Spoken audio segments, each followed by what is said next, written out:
Hi everyone, it's Jerry. I have another interesting game to share with you. On the white end, LeelaRookOdds, no Queen Rook, playing against Grandmaster former player on lichess. Time controls 5+5. We have an English opening, Black's approach, Gambit style goes with d5 and knight f6. Looking for some open lines for that extra rook. d5 covered, e-pawn poison, familiar trick with queen a4 check. c6. Okay. Now this pawn is up for grabs. Queen a4 no longer hitting with check. e4 covered. Black continues with e5. Now, if black takes on d5, I imagine the concern there is white can play e5, and where we're looking at a locked center, black wants this to be a bit more opened and doesn't want to see white play e5, so e5 by black.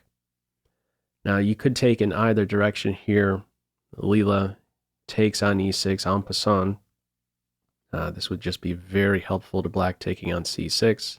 Knight sitting on a great square, eyeing a hole.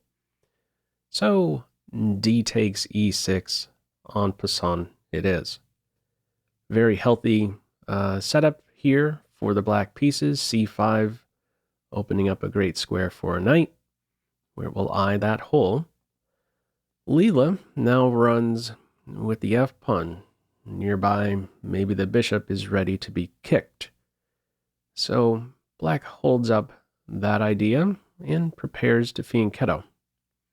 Bishop e3, knight c6, sure enough. White prepares kingside expansion, and black plays knight d4.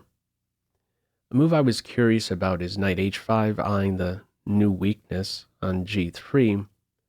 I think what maybe keeps a player away from knight h5 is f5. Taking drops the knight. A check isn't really a big deal. There's a counterpunch. And if you play into g3, I mean, do you really want to go for a line like this where you're potentially uncastled there? Also, if you're backing off with the bishop, maybe Leela would be prepared to play g4 here. It's tough to say. Yes, the light square bishop is tracked, but you can point to in the end. Very nice structure that ties in well with the dark square bishop. Yeah, tough to really know. At the end of the day, knight h5 not played. Very healthy move here. Knight now planted in the center. g4, bishop g7, bishop g2, castles, and knight g to e2. Queen no longer defending. g4, black invests a little more material at this stage. Knight captures g4, a knight for 2 pawns. Now, there is this pin black is working on. Further exchanges nearby. In the process, this rook has been activated on the h-file, and when you see how this game plays out, this sacrifice on g4 will be a moment to reflect on. Why would you ever allow this rook to be activated like that? That's silly. Well, let me just back up for a moment. Here's another way to view it. Let's say you go with b5. This is considered a top move. Tough to know how Leela is going to play it, but suppose f5 is played, and your train of thought here is, well, I want to preserve material. I'm going to back off here. And then what's your answer to g5 or e5? And maybe an ensuing f6, and all of a sudden your bishop is squashed. If that's how the game played out, then maybe the thoughts would be, why would you ever allow that to happen to your bishop? Here's what it's coming down to. Leela will frequently find a way to make you look foolish, no matter what you try. So the attempt here, still a winning path. Black will need to be accurate at some stage and is clearly not. Follow-up, queen d2.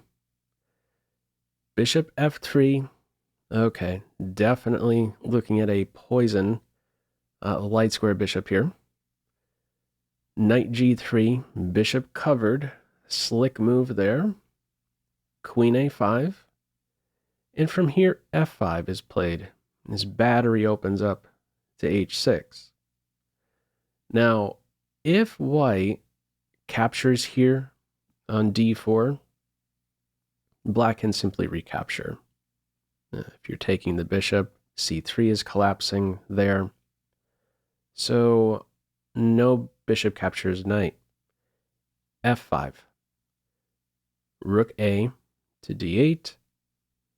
King f2. This is the king's home. No reason to be castling here, demoting the rook. I'm going to need it on the h file. Bishop takes. King takes. No pawns as coverage for the king, but the knight, pretty good defender here for the king. Knight b5, e5. Pop quiz. How would you respond here? Pause the video if you'd like. Okay, black blunders here. Captures on e5. Now, a top line is knight captures knight. And after f6, take on f6 with then queen b5 or queen a6. Note the knight is in a pin here. It's not going anywhere. The idea with these two queen moves is to respond to the capture on c3 with rook captures d3. It says that this is winning for black. Okay, we're looking at a two minor pieces versus rook imbalance there. Black has an extra pawn or two as well. Not how it is played here. Black blundering at this stage with bishop captures e5. And now we have the follow-up, bishop captures c5. This is not so much about, hey, I have just won a pawn. Hey, I am attacking your rook. This is simply, get out of the way of my queen. Your queen is over on the queen side. My queen is now a blink away from hopping to h6. We're looking at checkmate very soon from here. Black falls back here to g7, covering h6. If you take on c3 with the knight or the bishop, it is a checkmate in two. These exact moves, queen h6, queen takes h7, will be checkmate. There is no running with the king, moving the rook like that. We got f8 covered.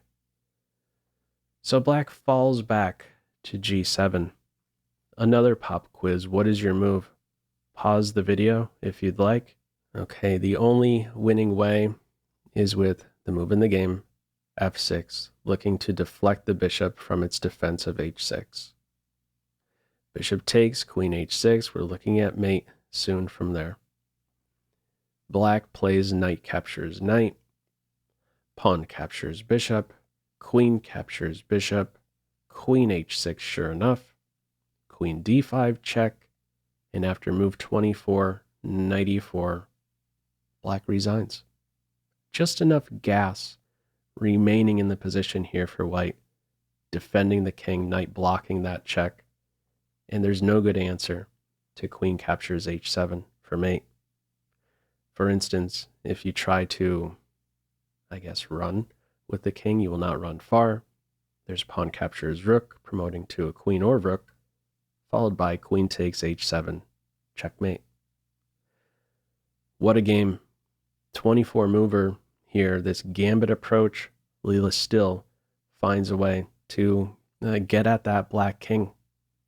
Anyhow, your thoughts with this one, feel free as usual to leave any feedback to this video in the comment section below. I hope you enjoyed it and maybe took a thing or two away. That's all for now. Take care. Bye.